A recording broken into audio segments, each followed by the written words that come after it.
Welcome back to another episode of Obliterated Companion. I'm Peter. You guys, a very special interview. I know I say it all the time, but I hear nothing but great things from the other cast members about this individual. But also the first time somebody from the writing team. So Lori Major joins me today. How you doing, Missy? I'm doing great. Thanks for having me.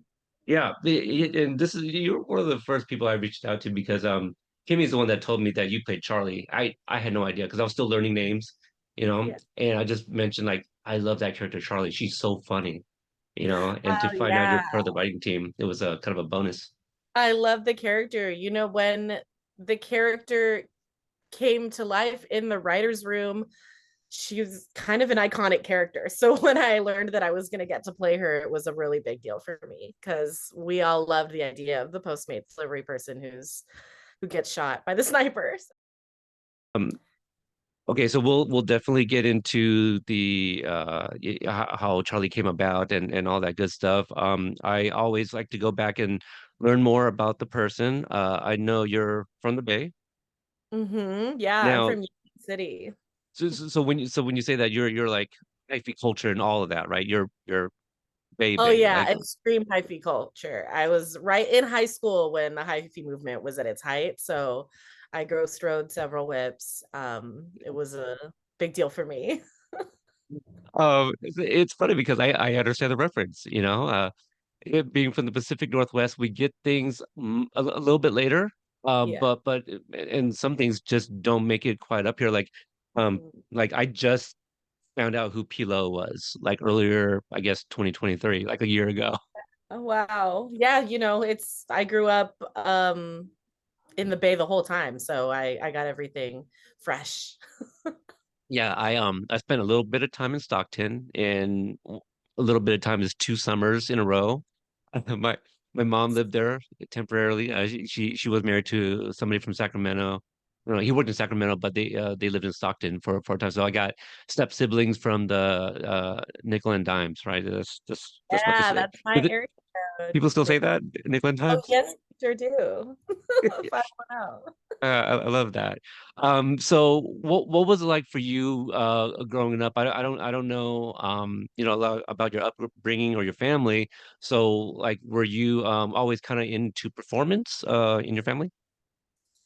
Yeah, I was always into performance. I'm the youngest of several siblings, so I was, a little bit of a drama queen. But I started writing and performing through spoken word poetry. My brother, who went to SF State, introduced me to this world of like Filipino spoken word poets and also into the world of like activism and community organizing in the Bay Area. And so I became as a teenager a competitive poet and yeah, I won some pretty big poetry slams, and that's how I started with writing at all. And then after that, after a couple of years of college, I decided to come to LA and continue pursuing writing and performing as a career and ended up in comedy.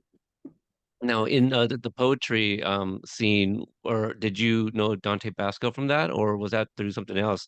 I knew of Dante Bosco. We were like at a couple of the same parties sometimes, but like we weren't, all like a lot of Filipinos are all at the same parties in the area.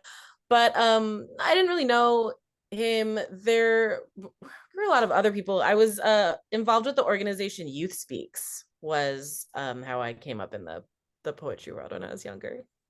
Okay, yeah, because I know he dabbles in that. Yeah. And I've watched a few things of his growing up, even some guest appearances, and I think it was like on when I saw him on Entourage, I was like, yes, he's like still around because I know him and his brothers. They also have like a production company, and they produce movies as well. So yeah, it's Yeah, I see him at a lot of events. I had a short film screen at a Filipino American film festival, like special event day. And I saw him there, and he's really involved. It's cool. yeah, He's up. yeah. He's got a like a vibe about him, right? Yeah. Like just you just feel good being around him, great energy. So you were always into writing, right? Like as you mentioned, like a couple years, was it after college, you said? A couple years after Yeah, college, you well, moved to LA? Yeah, I was going to SF State. I was pursuing a degree in like ethnic studies and human sexuality. And then, but at the same time, I was like performing at poetry slams around town. And then my mom came to one, and I don't know, she was like going through something. But after I won, she's like, Lori, I think you should drop out of college and move to LA and like pursue this like performing and writing as a career. And I come from a family of educators, so that was such a bold thing for her to say, like drop out of college. But I did it. I just listened to her. And so I left and I went to the American Academy of Dramatic Arts, where Allison also went. We both went to the same acting school, which is really cool. Um, and then kind of stayed in the industry ever since. So that's a lot to unpack there. So your mom's side is that the Filipino side, and she suggested you get into the arts, not Yeah, well, nursing, right? Like that's the yeah, stereotype. I know. I know. I think maybe it's a symptom of me being like the youngest. So Okay. it's like, oh, here's one that we can like throw everything at the wall with, or that I was doing really well in poetry that she wanted to like nurture that. I mean, I was never gonna be a nurse. Like I think I don't think maybe she gave up on that like super early, but I think she just kind of saw that I like had a flair for it and For the was writing. Yeah. having a life thing. I don't know. Just See, that's so funny. I think there's something to that about being the youngest because I'm the oldest. Excuse me. mm.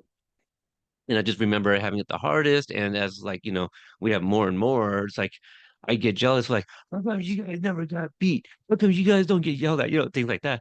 But the baby, like you, excuse me, she is 28, and a little over a year ago she moved to Vegas, and she's a bartender and doing very, very well. And so that was a big move for her because she had never really left the state, and I was surprised my parents let her go. I feel I it would have been different for me, maybe. I don't Yeah. know. Yeah. Yeah. Kind of like,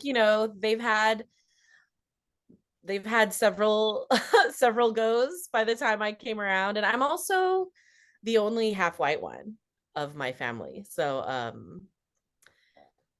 maybe there was something to that also. Just being the Like youngest, being she can American make born her own white, decision. half white.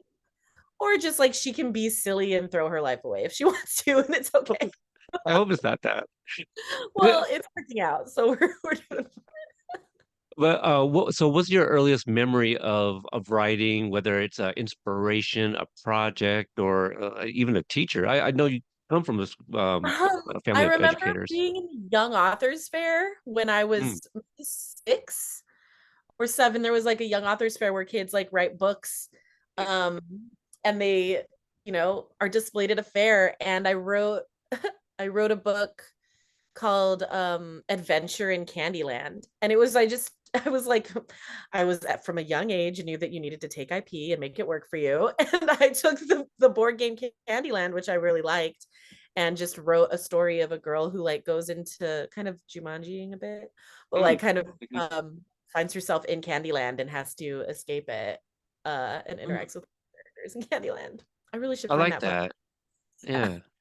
Yeah. What was there any stories early on, whether on film or that you read, also kind of like, gave you any inspiration?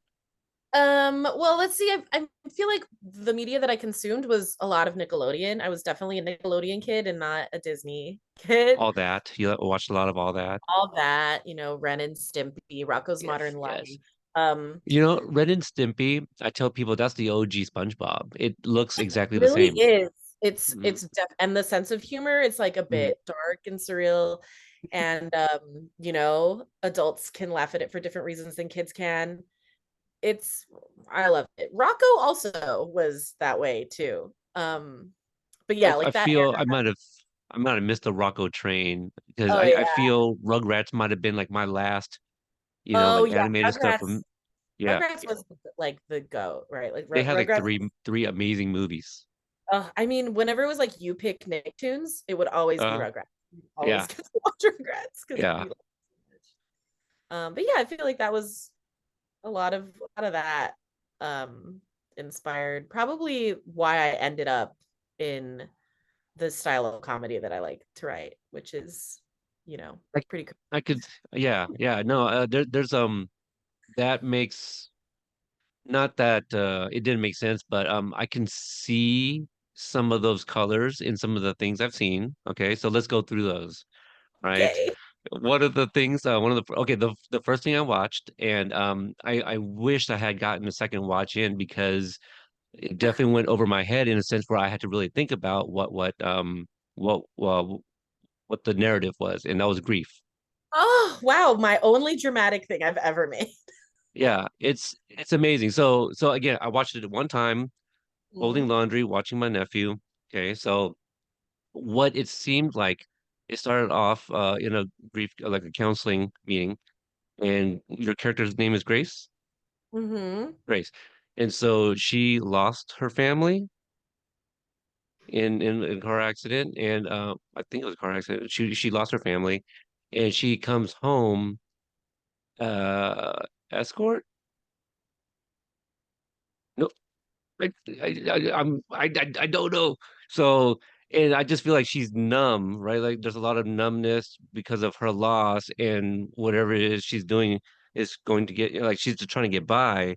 I'm reading your like reading your face. I'm like, Oh, oh, so wait, I I should think, shut up. well, there's this scene in the middle where she takes off a wig, right? Or a Right. disguise. Yes. So, this is the first like short film that I've ever made, is like trying to make a short film as a writer director. I'm really proud of it. But the narrative that I was trying to get across is that she actually is lying to the grief group that her family is dead, and her family Oh. is actually alive and well, and she lies to her family that she's going to a grief group to pretend that they all died. Oh, okay. See, that's why I wanted to watch it again because like it wasn't 100%, Maybe it and you wasn't guys clear. got are like sitting at home like, ooh, this guy. It's under 5 minutes, right? And so again, when I'm like I'm trying to like do my Lori research, I'm trying to get some things in. So what I thought what was happening was that she was going to this grief group, and that she had lost her family, that those that's what she wishes was still going on, is seeing her husband and boys, and she's still living out her life I doing see. You whatever know now what? because Like she's thinking back on it, that is a completely valid takeaway from the short film. I don't explain, explicitly that this is what I intended, but it was kind of one of those short films that I just wanted to like drop a premise and, deliver some dramatic monologues and see how a concept plays out and exercise filmmaking. Um, but yeah, it's crazy. I don't make stuff like that anymore because it's just so dramatic. It's not funny at all. no, but your explanation of what that narrative actually was, like, okay, well, that's funny, because Yeah. like the Yeah. serious tone, like I thought it was straight serious. I'm like, oh, Yeah. like she wishes like her kids and her husband was still here, and that's what they're doing because she's Uh-huh. just like sitting over by the couch. So I know like, she's a yeah. sociopath. Yeah. So so so even though I didn't get the concept, I enjoyed my watch. Yes, I'm I glad. thought it was well done, well lit, and the two actors that it starts off with, like they committed, and Yeah. especially the gentleman that got is super emotional. Yeah, But he was from Buffy, the Vampire Slayer. that was okay. See, so Sorry, sorry. I saw his name in the credits. James I Marsden. wasn't looking at his face. It's like Yeah, he's amazing. Spike, right?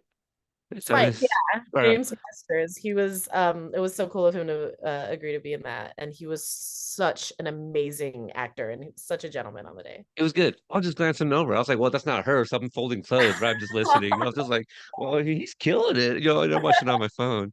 Um, the other one I saw, let me get this one out of the way because it's a short one. Okay, hold on. Let me get the title correct. It's Woke Wanks. It's Well, hilarious. yeah.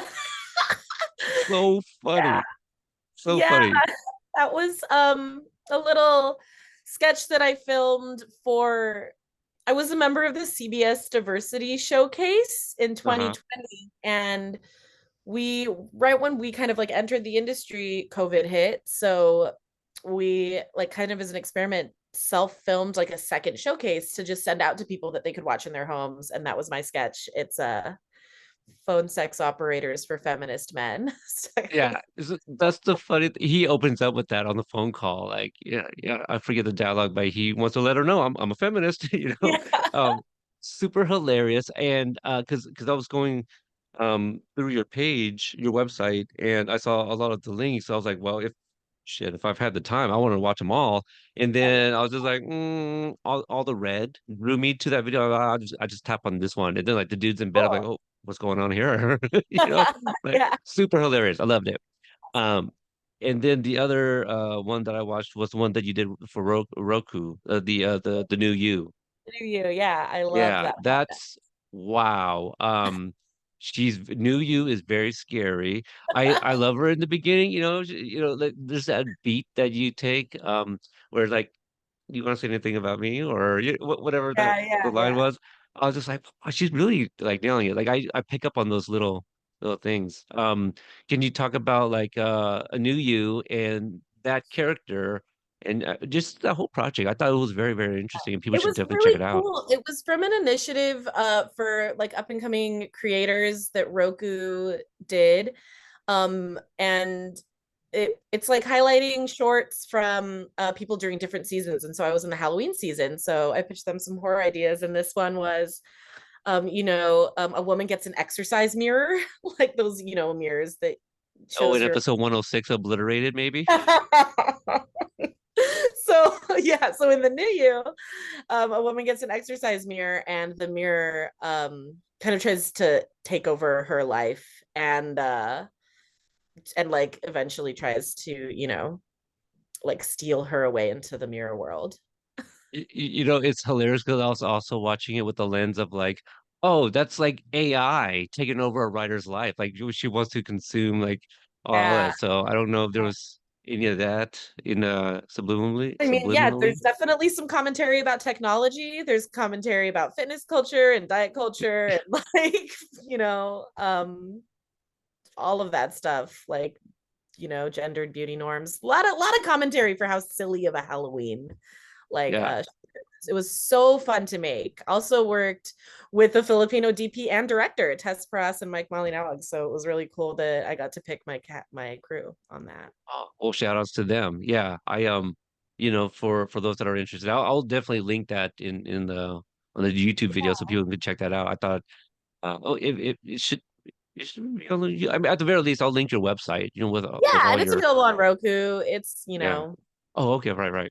I'm, I don't, I'm an old head, as the kids say, so I wouldn't even know. But that's cool that Roku does that stuff. I mean, when yeah. the movie Weird, our Zach and Leo composers, when they announced that they were working on that project, I'm like, what, a Roku channel that's gonna be free? They're starting to come up. They're starting to do some They things for are. I people. had such a great experience working with them. It's That's cool. so awesome. So awesome. So how do you, so with everything that you've done, how does that land you with Counterbalance Entertainment for Obliterated? Well, so like I said, I was a member of the CBS Diversity Showcase, so I've done my fair share of, like fellowships and showcases. And one of the writing fellowships that I participated in is the Sony Diverse Writers Program.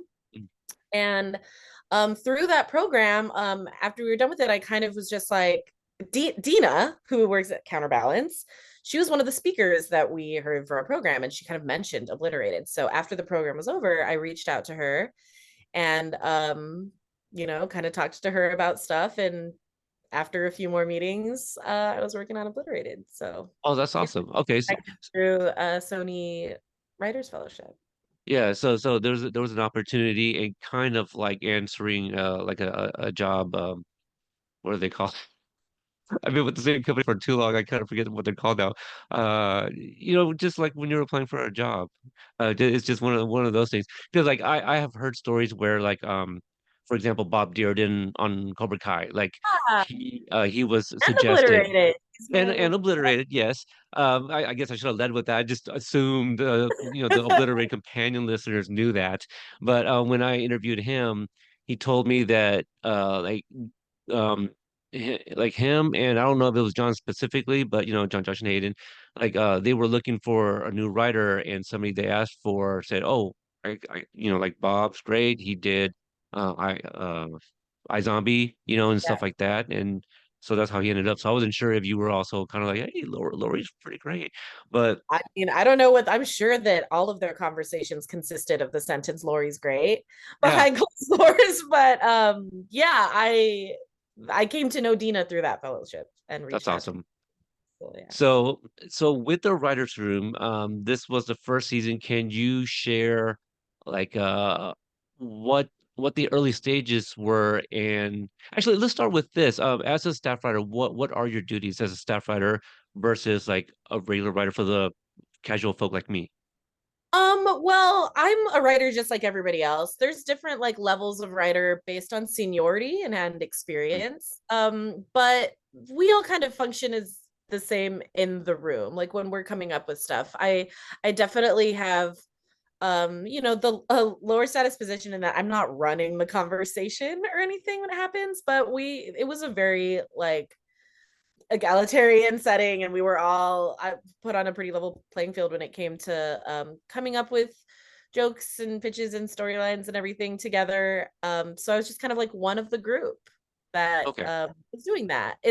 I definitely learned a lot more than other people that have had more experience than me. But it was I've been an assistant in many writers' rooms before, so I wasn't like brand new to the world or anything, so it was a little bit easier for me to slip in that position. The way I understood it for the Cobra Kai writers room, often we hear like, oh, like the best idea wins kind of thing. Did they kind of do that with this room as well? Yeah, with the I think they because the show didn't like the concept of it existed well before like it came to Netflix and became what you saw. So I think that there was already a lot of groundwork laid by the time like I was added to the room. So it was not as blue sky as some of the things that would happen in like other situations or like subsequent seasons of existing shows. It's really high stakes when you have a first season, and John, Josh, and Hayden really knew where they were going with it. So it was to me felt more like filling in the color and like the variables really within their existing framework. So with everything that they had already conceptualized with the show and the narrative, what were some of the early stuff you can remember that you guys were still ironing out pre-production? I mean, the What later ca- parts of the season, I feel Okay. like the pilot was really solid Mm. from get, it's just like the premise is just perfect and amazing, and we all are so obsessed with it. But figuring out where everything was going to end up, I think was a lot of the work. And what about when it came to the obstacles that the team would encounter, something like a Postmate driver, um, the diner, the Elvis. So, like, did you guys have to sit there and like, what else could people run into in Vegas? Yeah, I mean, it was a constant pitching of things that they could run into, but also each character kind of has their own little thing and their own little thing that they have to overcome, their own arc that they're following as the team has their larger, obstacle that they're trying to overcome. So, like with Trunk, for example, in the Postmates thing, it's like how many different ways can we put food in front of him and take it away, So it's a little bit more pointed than just like what's a difficult thing that could happen, because all of the characters have their own individual, you know, battles that they're having with their respective substances and, bodily functions that they're battling. Now, and in terms of like the voice for a certain character, that was all pretty collaborative, or was there maybe like a specific writers that you guys would kind of look to for specific character? Does that make sense? Sure. I think it was pretty collaborative. And also like John, Josh, and Hayden just really gave us a strong, you know, like a guiding light through all of it. And we were able to like I feel like I knew who the characters were as we were walking along with them from an early point. So yeah, I don't think that there was any like one person dedicated to one character or anything like that. It felt like a group effort for all of them. Now, do you remember anything that like any of the discussions that came up where something was like a really great idea and like the audience members, we didn't get a chance to see it, whether it was written just not filmed or an idea that just was a great idea, but for whatever reason didn't make it into like a pass. Oh man, I mean, there's a million. Like, there's only so many Sure. more minutes in a TV show that you can get in. Look, if it was me, I would have put 30 more minutes of Charlie Postmates in there. So Yeah, that would have been really funny too. Just have like just eating and driving along. yeah, just to continue just shot over and over by them would be great. Yeah, she was a good one. A pleasant surprise. And then episode 7 was it where we have kind of the oneer in the hospital, the ER. Yeah, that Yeah, was so fun to get to do that. yeah, I was, to see a little return there. yeah. Did you guys also kind of have like cards with certain beats that was constantly moving from like one episode to another kind of thing?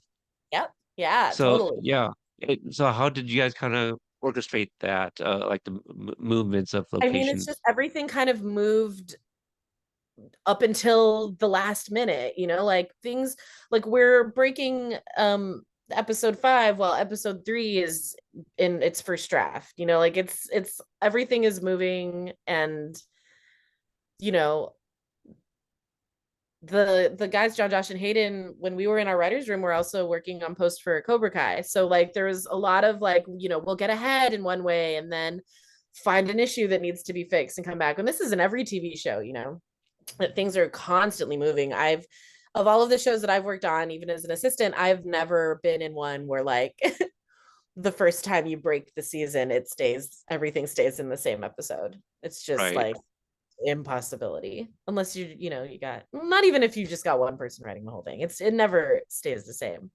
Certain things Yeah. take longer. You come up with fun ideas that you need to move things around for. There's a hundred million things that can make things Like move. I kind of wanted to give like the audience like an idea of what how chaotic a writer's room can be because we hear like on the Cobra Kai side all the time like, oh yeah, we ran out of time so that didn't happen, or we ran out of time and so we had to abbreviate the scene, and things like that. um let me see, where do I want to go from? So one of the unique things about Obliterated's release, there was first the writer strike, and then we had the actor strike. And I know you guys wrapped up, was it 2 Novembers ago or was it December? Yeah, November. Well, I was done in November, so some either late November, early December. Yeah, and the writer strike was July, no, June, May. end of June, May, so earlier. So back in even May. And so how did that affect? So the writer strike, did that affect anything in terms of like No, we were already done filming and like well into post-production. So I don't think, I mean, I wasn't, as a staff writer, I'm not like involved in the process as closely anymore at that point. So I can't speak to okay. it perfectly. So yeah, so it was just the But I don't actors think that who there was a couldn't big promote. issue. Yeah, Yeah, promoting during the SAG strike, I think was one of the right. big. Yeah, the big no-nos. Yeah, so it's because I'm trying to figure out like that was one thing I definitely kept a pulse on was like, oh wow, the actors they can't really share anything, so like whatever I can do to help. That's what I was trying to do, just create little Yeah. graphics here and there with I the little know. bit that was I out couldn't there. even share anything because I'm Charlie. I couldn't share anything. I'm in the union. I'm like, oh, I'm in the show just for a little moment, but I can't even share it as a writer. So Right. it was like Oh, really hard. so that was kind of, and I wonder, well, I don't know if Joe Purelli, if that affected him either. He ended up sharing some things, but I think that was also after the show came out as well. But Yeah. yeah, he has some really cool photos, but also just like his little I cameo. know I didn't during even the wedding. recognize I him. love Joe. So cool to see. Yeah, I was because like I got the screener so early, and so like I was like kind of going back and forth with John a little bit. I was like, hey, I recognize Courtney, and he was like, "Did you recognize anyone else?" And I was like, "No." I had to go back, and I'm like, "Is that Joe?" Really looks like him. I know, with his hair all slicked back. I think he should keep the look. I'm into it. Yeah, I like it. Yeah, maybe even the skull, right? Like some sort of skull Yeah, design print. yeah. Yeah, we'll call Frank, and I'm sure that Joe can get a I'm sure. Yeah, Frank version of it. got all that stuff in a drawer somewhere for him. I'm sure. Yeah. So Charlie, you kind of like mentioned it a little bit. So that character was already there. When did they decide, hey, Lori can do it? Or how did that Um, come about?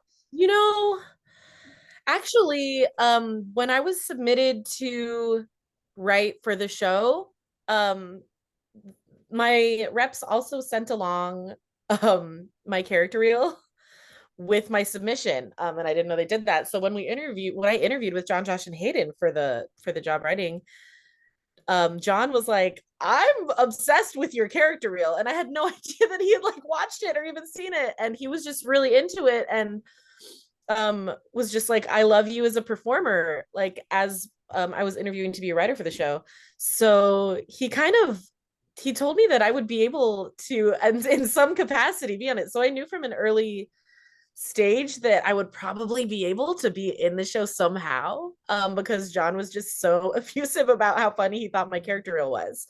It's on my website too. You can check it out. Yeah, But yeah, I will. yeah, there's a character called Big Queefer that he's really into. He really likes that character. That Um, sounds like something John would like. yeah. So and then like as we were writing like this character, I believe Hayden pitched that like the Postmates person would get shot through the elbow. And we thought it was like such a huge move that we weren't sure that if it was gonna, stay. Because it just kind of seemed like this like fun joke that we had. But it stayed and it became like this like very fun running gag about this, Postmates delivery person whose arm explodes. And it stayed in through the end, and that I ended up they called me and told me I would be able to be Charlie Postmates. I was so thrilled. I couldn't believe it. I was like, I'm Eh, so happy to play that character. Now, I know this about John, Josh, and Hayden, and kind of like their writing style, but they have a backstory for every single character that they introduce. Was any of that shared with you, or did you come up with your own backstory for Charlie?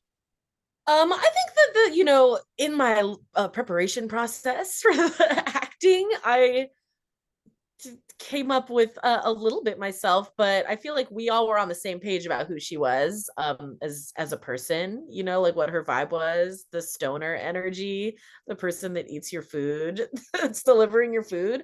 I feel like we were all on the same page about that, and that came from them for sure. Yeah, I just knock on wood. I have never experienced a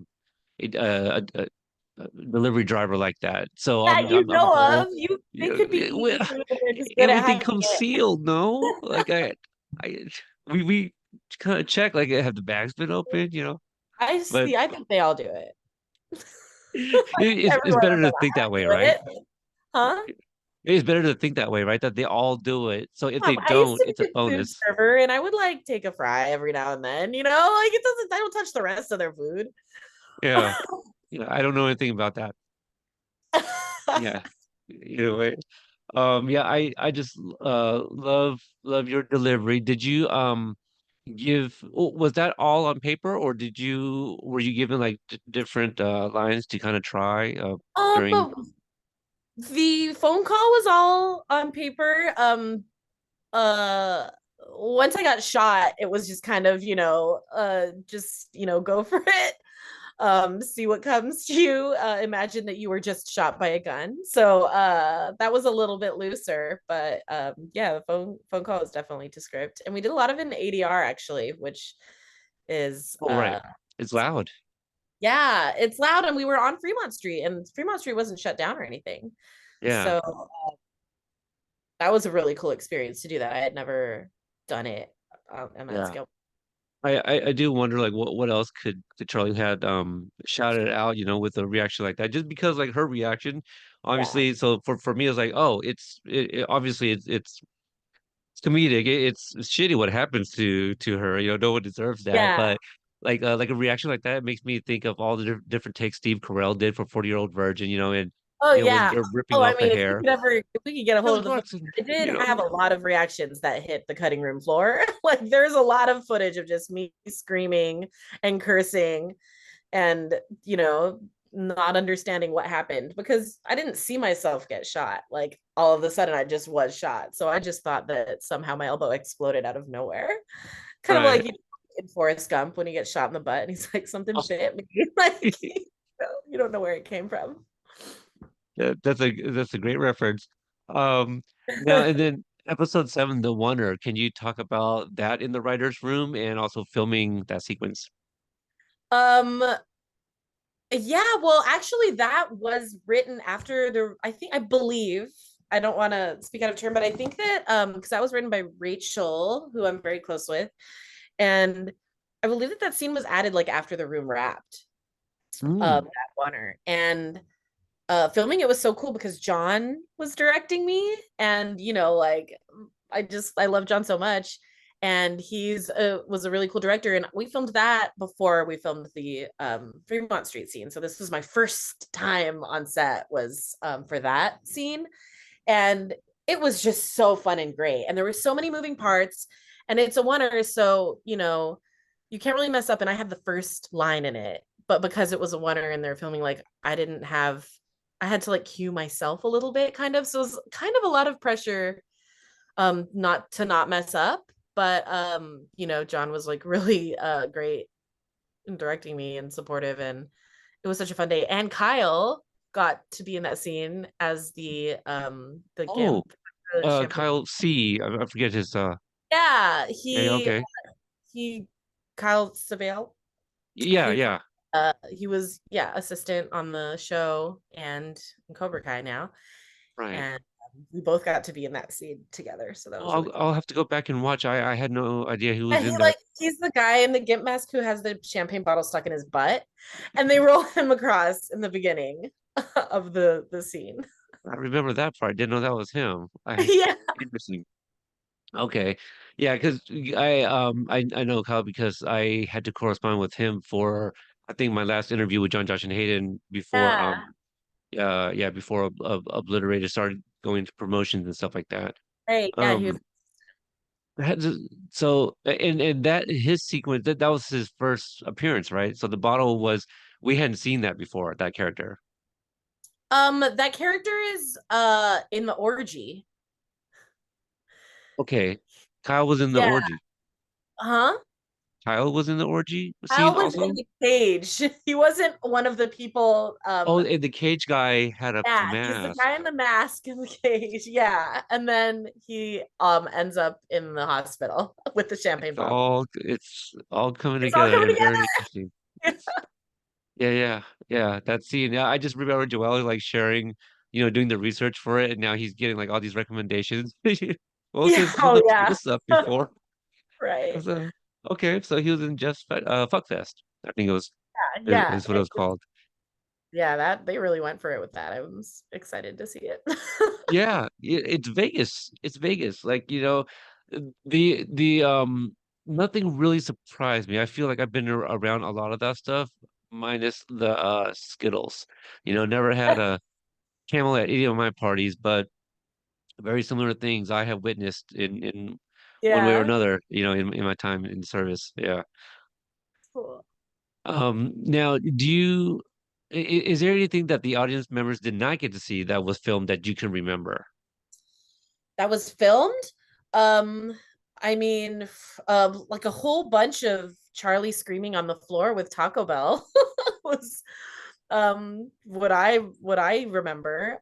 You know, I was only there for the short bits that I was on screen, but I did a whole lot of screaming. I remember it was like really late and really cold, and I just screamed a lot. I was on the floor with Taco Bell and blood all over me in the middle of Fremont Street. So a lot of I guess that. the other thing I forget that not every writer is actually on set, No, right? no, So not every writer's on yeah, set. Yeah, that's one other thing about like the levels in the writer room is that you get to a certain producer level where once you're at that level, then you also produce your own episode on set. So if you're not right. at that level yet, there's, you know, several levels, but I um got you. Okay. yeah, Okay. but there That were that in the new WGA contract that really support the idea of writers being able to be on set.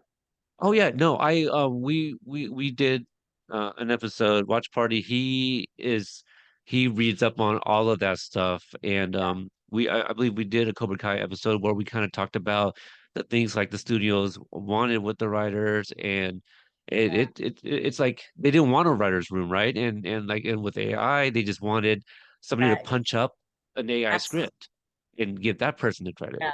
That's why it was so cool that they cast me in these two episodes because I wouldn't have been able to be on set at all if not for that. So I really got just a great experience for my first room to be Right. my first role and my first room all packaged in the same thing. It was a dream. Yeah, and so I think that's really cool that they want to fight to have more writers to be able to be on set. And Yeah. so and can you talk about like how that can benefit like the career of a writer? Because yeah, the studios they wanted to basically Yeah. break Oh, down I that mean, it's format. extremely important. I mean, the at the top of the writer's room is a showrunner, and then a showrunner's job is it's not just writing, it's really all hats. You're running everything. And if we don't get experience on set as low and mid-level writers, then we won't have that like hands-on on-set training to know how to excel and get to the next level in our careers. And then, eventually there will be no more new like ready to go showrunners because we will have been kind of like kept out of doing those more production level parts of the job. So I think learning how to be on set and how the set works and what your responsibilities are as a writer on set and a producer writer on set for your episode is it's like so important just to the trajectory of a career as a TV writer, you know.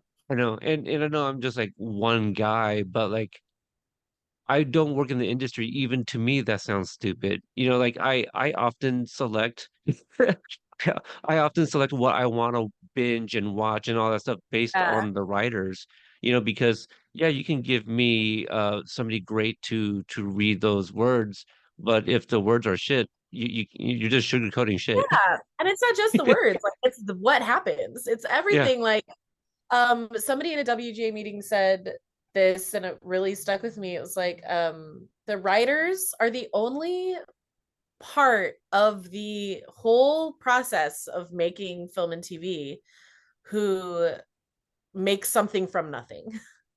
Like every single other person in the process has something to go on. The writers are the only people that start with zero and then take the first step to making it become something. After that, right. everybody has source material, you know? Exactly. All Yeah. the famous directors, it's off of a script that most of them didn't write. And if they wrote it, hello. Yeah, they're writers. Duh. Again, like I only graduated high school, and even I know that how Yeah, the important the writers are writing is. important.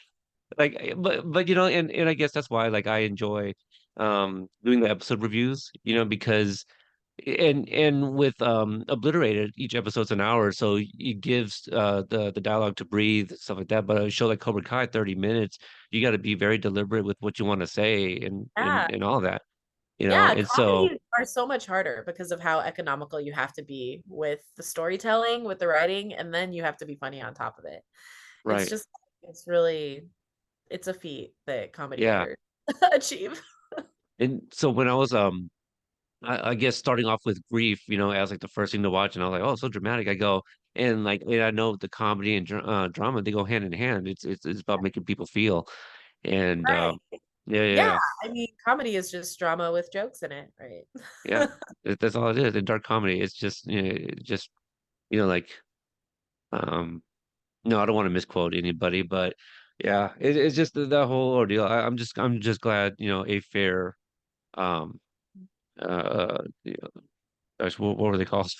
Like a fair agreement was reached, Yeah, and, yeah, and all that. definitely we're working towards like Yeah, absolutely. And it was definitely it seemed like it went a little bit smoother than the actors because like all the AI stuff with their appearance and all that that's starting to get a little muddy. well, Uh, writers did it first. Like our contract is up first, so Right. be like, just like with writing, we had to start from Right. nothing. The the directors, they just kind of like came and went. That was real quick. Uh, all right. Well, now I went over some of the projects that we or that you've done, written, directed. Is there anything else that is kind of in the works that people can kind of keep an eye out for? And then, Oh yeah. yeah. I mean, I'm constantly making short films. I'm filming one this weekend actually that I'm really excited about. It's gonna be called Knife Block. Little bit of a horror comedy kind of. Um, and let's see, I may be writing a book sometime soon. Well, I've got 100 things in the works, and I'm not sure which of them will be ready first or anything. I'm writing a solo show about this time I dated a guy in prison for a couple years. There's a lot of stuff I've got going on, but I'll definitely Sounds let you know like it. on my website. Yeah, yeah. Honestly, I was just like, wow, she had all these videos. I just kept on scrolling. I was like, there's a lot to Yeah, go through. And so like I'm gonna, if I need to pick me up, and yeah, you a lot just of them were run over short form too. Yeah. So I love it. Um, anything else you could think of obliterated that we haven't gone over? Anything story wise, on the day of filming, anything like that? Anything wild? there. Anything Nothing wild? incriminating. I don't want Right. to No, get I anyone in don't know. I trouble. think everything wild I have to say is incriminating, so I'll just probably refrain. Leave it at that. Everything was all left at Jeff's hotel room and all Right. that, all the debauchery. All right. Well, Lori, I want to thank you so much for giving me your time. Yeah. Yeah, and absolutely. And where can people find you if they want to check out, your posts? Because you obviously promote your own stuff, but Um, just your content. www.lorimajors.com. You know, Yeah, my pretty handle's simple. Lori Majors across all social media too. Just my Love it. name. Cool.